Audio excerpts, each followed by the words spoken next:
Në çdo video shoh se si sulmohen hoxhallarët. Pra po lexohen komentet, në çfarë do lloj ligjërate, në çfarë do lloj fjalimi. Ka komente me të vërtetë të tmerrshme dhe neveritëse se si islamofobia lulëzon ndër agjendat e rrjeteve sociale. Por lind pyetja, pse i shajnë këta hoxhallar? Pse i fyejnë?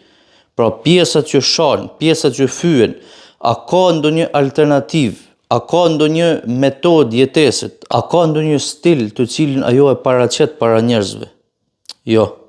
I vetmi stil, e vetmja metodë të cilën ata kanë, është që të hedhin vrerë, urrëtie, neveri dhe islamofobi në videot dhe në fjalimet dhe në ligjëratat e hoxhallarëve. Por më lejoni t'ju them diçka.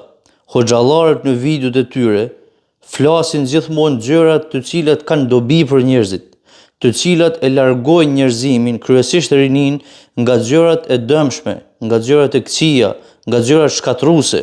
Dhe mu pikërisht për këtë arsye, hoxhallarët do të kenë sukses, Islami do të ketë sukses, sepse Islami po ofron një alternativë, Islami po ofron një zgjidhje, po ofron rrugën e një jete të dinjitetshme o vëlla.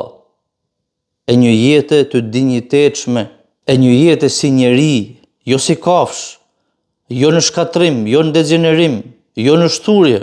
Për këtë arsye, Islami, hoxhallarët dhe të gjithë ata njerëz që flasin mirësi, që flasin udhëzimin e Zotit, që flasin vlerat dhe parimet, do të kenë sukses, sepse ajo çka mbetet në këtë botë është ajo që i ofron dobi njerëzve. Mlefi, urrëtia, sharja do të përfundojnë në koshin e historisë dhe askush nuk do t'i kujtojë bartësit e tyre.